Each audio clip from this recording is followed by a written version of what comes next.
Estoy conformando una agrupación política nacional para que podamos desde ahí establecer una plataforma de competencia. No están prohibidas las participaciones de la agrupación política nacional, prohibieron a los partidos, pero se les olvidó las agrupaciones políticas.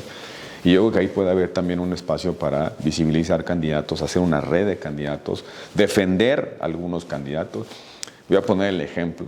Los partidos en una elección tienen la facultad, el derecho de poner un representante en cada casilla. Y esos son los representantes que pelean el escrutinio y el cómputo, y cuando hay alguna irregularidad presentan la impugnación. Los candidatos a juzgadores no tienen representantes en las casillas. Entonces puede haber una casilla en Michoacán que la cierre, como sucedió en cierta elección, que la cierre el crimen organizado a las 8 de la mañana y no las entregue con las urnas absolutamente resueltas. No tendremos los candidatos un representante que lo denuncie. Eso es parte también de los riesgos de o lo que pasó en unas elecciones donde los siervos de la nación pues, se apropiaban de la casilla, en fin.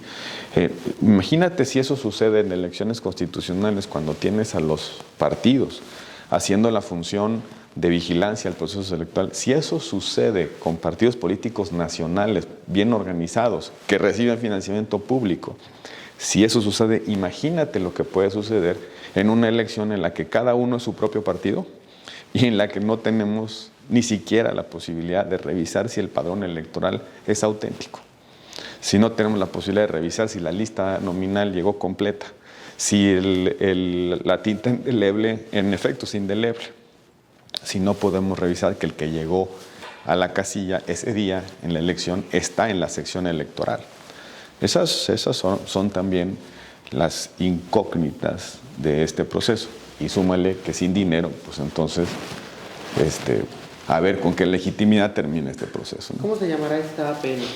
Estamos viendo nombres, pero yo creo que va a ir por conceptos como libertad y república. No lo sé todavía, estamos ahí analizando. ¿Por qué decidir participar en esta elección para el cargo de ministro? Yo he sido muy crítico con la reforma judicial y no me desdigo de ninguna de esas críticas. Creo que esta no es la reforma que el país necesita, no es la reforma pertinente para mejorar las condiciones de acceso a la justicia y para mejorar la calidad del servicio público de la justicia. La corrupción no se va a resolver creando incentivos a la corrupción. El problema de las democracias electorales en el mundo es que el sistema de financiamiento de las campañas va generando el círculo vicioso de compromisos y lealtades. Quien paga la campaña suele mandar en cuanto al pago de compromisos. De hecho, hay muchos estudios en el mundo sobre cómo la democracia electoral crea incentivos perversos para que desde el poder se paguen esos compromisos, los contratos públicos famosos que se dan a las empresas o a los empresarios que antes financiaban una campaña. No va a resolver el problema de la corrupción, tampoco va a resolver, o parece que va a resolver, el problema de la endogamia, y sí va a crear, a mi juicio, una serie de problemas. Un primer problema es la posible captura clientelar o corporativa de los jueces.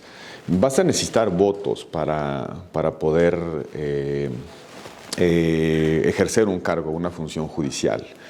Y como sabes que tu carrera depende de esos votos, tus incentivos están a plegarte a esos intereses clientelares y corporativos, sin mencionar el hecho de que para estar en la boleta tienes que estar bien con una mayoría en el Congreso, con la Presidenta de la República o con una mayoría en la Suprema Corte de Justicia de hoy 8, mañana de 6 ministros. Entonces genera una serie de incentivos a que la forma en la que actúes sea cuidando esos intereses, esas lealtades de grupo, de partido.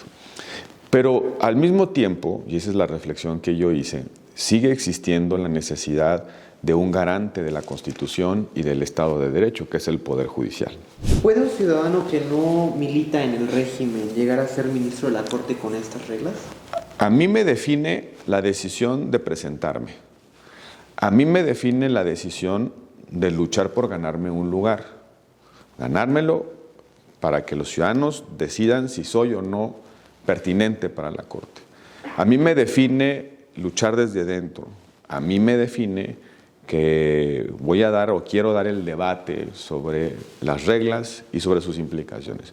A ellos los definirá si esto es un engaño, a ellos los definirá si solamente en la criba ponen a puros leales, a ellos los definirá si hay casillas zapato, a ellos los definirá si utilizan a los siervos de la nación para movilizar a electores para decantar a sus aspirantes. A ellos los va a definir si usan recursos públicos para promover o alentar alguna aspiración. A ellos los va a definir si dejan que el INE organice la elección o simplemente le castigan el presupuesto para que haga el ridículo. A ellos los va a definir si no contienen la influencia del crimen organizado en aquellos lugares donde es evidente, sucedió en la elección del 24, es evidente que ya están actuando política y electoralmente hablando. Ahí están los descabezados alcaldes. Entonces, a ellos los va a definir todo eso. A mí me define que estoy pretendiendo dar la lucha desde adentro, en su estadio, con sus reglas, con su balón, con su árbitro. A ellos los va a definir si esta oferta, la promesa, la aspiración que ellos transmitieron a los ciudadanos de que el pueblo va a elegir a sus jueces, resultó ser cierta o solamente un engaño. ¿Acción Nacional apoyará tu candidatura? No intervienen los partidos, como lo he dicho, es una prohibición absoluta. Yo sigo militando en el PAN, no estoy aquí por ser panista. Más bien te diría, estoy aquí por ser abogado y porque me he formado como constitucionalista y porque aprecio que exista constitución en una república. No está en las causales de inelegibilidad, por lo menos yo no las vi, el hecho de que tu militancia te nuble la vista, oscurezca la posibilidad de un criterio independiente. Yo, si llego a la Corte, no voy a decidir ni viendo a partidos, ni viendo a grupos, ni viendo intereses, leyendo la Constitución, los precedentes, la jurisprudencia internacional y sobre todo escuchando los argumentos de las partes. Yo creo que sí es posible desprenderse de tus preferencias, de tus convicciones partidarias, de las afinidades ideológicas que puedes tener y actuar con estricto apego a derecho, desde la imparcialidad, desde la independencia absoluta. Entonces, yo no le he pedido ni le pediré, porque es ilegal, a mi partido que me apoye. Le voy a pedir a los ciudadanos, militen en donde militen, en el partido en el que sea, que defendamos a la Constitución, que hagamos una resistencia responsable desde dentro. Un ministro de la Corte, en las condiciones actuales, un ministro de la Corte puede hacer la diferencia